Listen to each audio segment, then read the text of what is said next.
What's up, y'all, and welcome to another video. Today we are going to be discussing something that is not Xbox related. First video in a while that it has not been. It is going to be discussing the video game studio Aspyr and their most recent release, Lord of the Rings: War in the North. I should say re-release because they are a studio that remasters and ports old video games.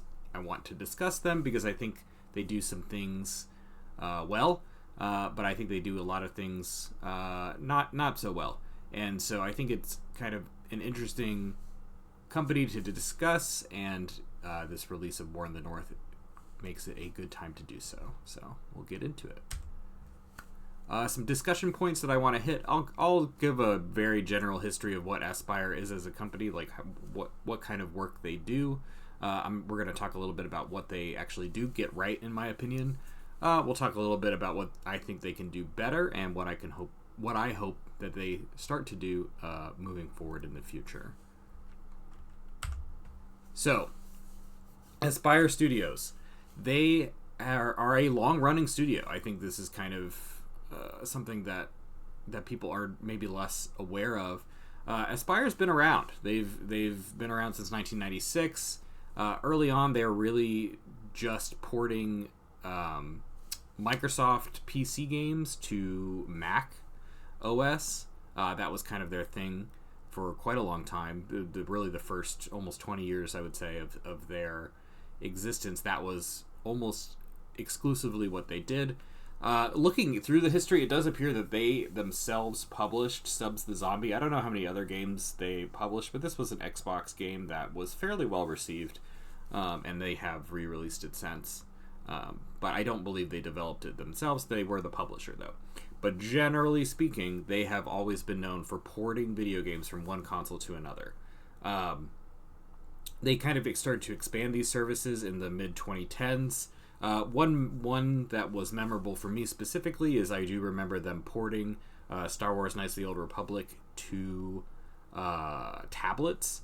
They made a tablet playable version of KOTOR, which involves some control changes and things like that. That's a little bit more intensive than just porting a game from PC to Mac. You're actually making changes to the UI and the way the game controls, things like that.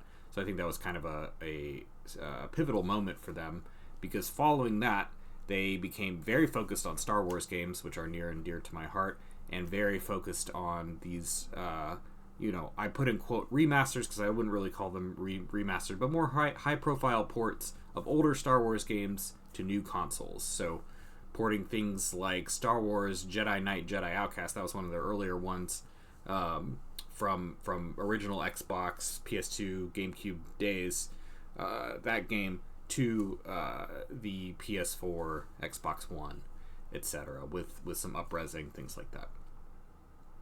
They are also very famous, I would say, at a failed effort to remake Knights of the Old Republic. This was announced quite a few years ago now at a PlayStation State of Play that Aspyr would be fully remaking Knights of the Old Republic, but through development difficulties that was almost canceled and has now been moved to a different studio entirely. Aspyr is no longer working on that game.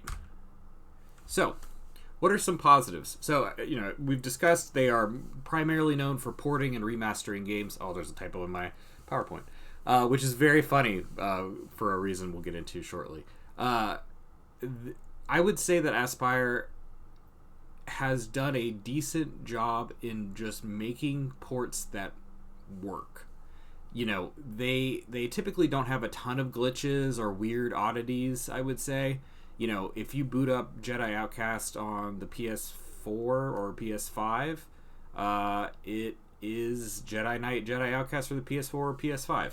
They remind me more of, if you repurchase a game on Steam that maybe you had the CD for as a kid, you may some of these Steam releases, like, you may not have to go in and like make it compatible with modern Windows hardware. That's all done for you. You just press play and you play it as it was. And that's generally how these ports have always felt, which is, there's a lot of work that goes into that, and they should be commended for that, because it can be difficult to get games just functioning on new hardware. A couple of remasters that went pretty well. I would say the Tomb Raider remasters, while I don't have a ton of experience with them, have been fairly well received. They're good packages of video games, I think, that had really no notable flaws. One that really stood out to me as one that they did very, very well with was Star Wars Bounty Hunter. This game was pretty poorly received originally in the PS2, Xbox, GameCube days. I actually don't even think it was ever an Xbox release, and it was never a PC release. So it getting a re-release, it's on all the consoles, it's on PC. But not only that, it actually boasted some gameplay improvements that were pretty notable.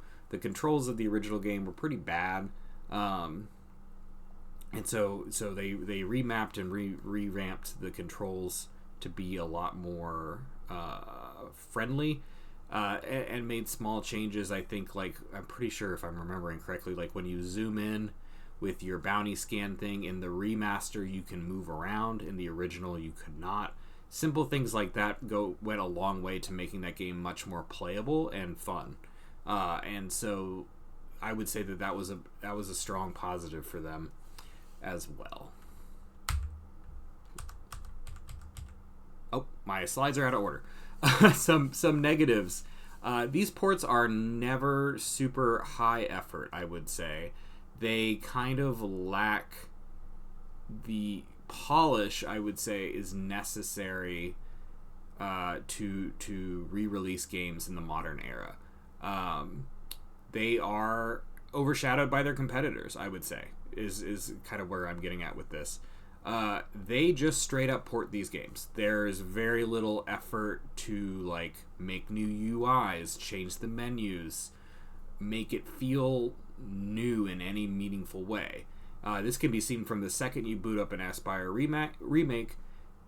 There are a lot of times they're porting games that were originally designed for 4x3 screens, TVs, just big box TVs, CRT TVs. And so those menus, for example, were designed to be in 4x3. Everything's 16:9 now. Our monitors are HD TVs. It's the same image, and it's usually warped. It's usually, it's like, okay, that looks kind of right. It's like when you stretch an image in Microsoft Word and everything looks a little off. That is how it looks because they just took the image and that's how it looks in the port. Really high quality remasters and ports, they're going to have a full new image that's been maybe they got an old image from the original release, or they just had their designers recreate it, whatever the case may be. That is not warped. It looks correct for like menu screens, things like this. A lot of times, like, I'm thinking of the Dark Forces remaster, which I can't remember which studio developed that, but not Aspyr. That Star Wars Dark Forces remaster had its own new UI, things like that, which just made it feel fresh and new and high effort. Whereas the Aspyr remasters, I would say, are really more strictly just ports. They don't feel high effort in that same way and lack that attention to detail. Another one that comes straight from War in the North, their most recent remaster, they did do kind of a similar thing with Bounty Hunter, which I appreciate that they're making this effort, where they made some small gameplay improvements that make the game more playable. The original War in the North, it's a 3-character action game, and you could not switch between the 3 characters if you're playing solo during a mission. So, like, an example would be like you start the mission as a dwarf, you're finishing the whole mission as a dwarf. Any secrets or things like that would only be unlockable by playing the elf, you would not be able to get. You have to replay the mission. This remaster, you can now switch between them if you're playing by yourself. Awesome. This is great because then you can hit all the secrets in one run. You don't have to play through the game 3 times to see everything. I think that's a great idea. However, they didn't make any menu improvements to go along with it.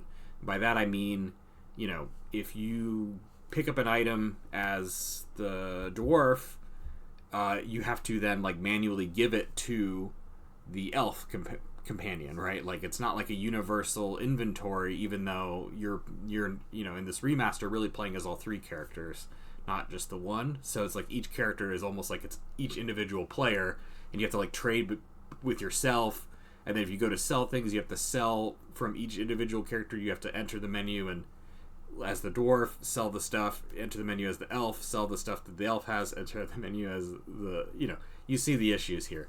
And that extends to like mission rewards at the end of the mission. I don't know that anyone really cares about it in War of the North, but like it will say silly things like, oh, this character had the most critical hits or whatever, and it's like, well, I'm playing all of them and I'm switching between them, so it just doesn't make any sense. It should just count the stats for you as the player, like you had this many critical hits, you had this many.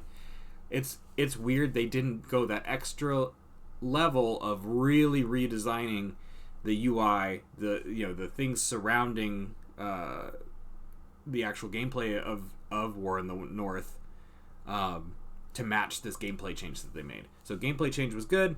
They didn't really do the extra stuff to really make it feel like a complete package.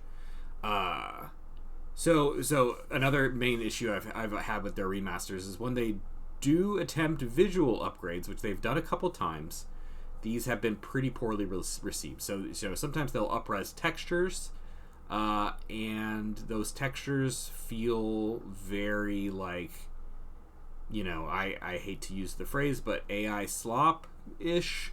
They feel repeated in a way that's unnatural. They don't really adhere to the design standards of the original game. So much so that a announced Deus Ex remaster that they had been planning was so poorly received when people saw the new visuals. Everyone was like, I'd rather play this the way it originally looked. Like, they would do the comparison shots and people were like, the original looks better. So, that has not gone well. And it really almost never will. You can see this with like Halo and its remakes when you're just re-releasing the original game. I would strongly suggest just sticking with the original visuals to any team remastering a game. Maybe up-res them, but do it with care and retain that original aesthetic and visual quality. Just make it high def, right? And like, I get that that's difficult, but I think that's the better path than making your own textures that look different. If you're remaking a game, that's a totally different story. But when you're remastering, re-releasing these games, that's the way to go, in my opinion. And then another big one that really hurt them a lot was when they re-released the Battlefront Classic Collection. This was very hyped. This got a lot of buzz because people love those original Battlefront games, including myself.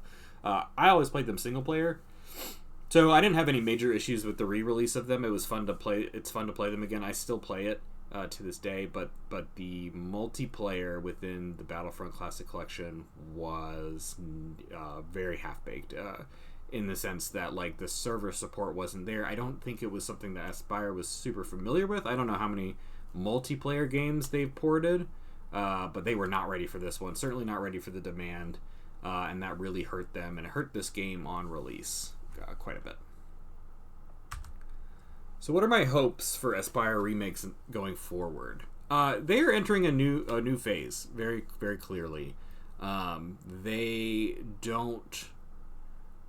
There are strong rumors indicating that Lucasfilm and Star Wars are no longer going to be working with them. I'm very curious how that's going to work out. I wonder if they're going to be remastering, re-releasing games through another studio. I really hope they are, because I love revisiting old Star Wars games. So they don't have that anymore, it seems. I don't know that for sure, but that's how it seems. But they do have the Lord of the Rings license, it seems now.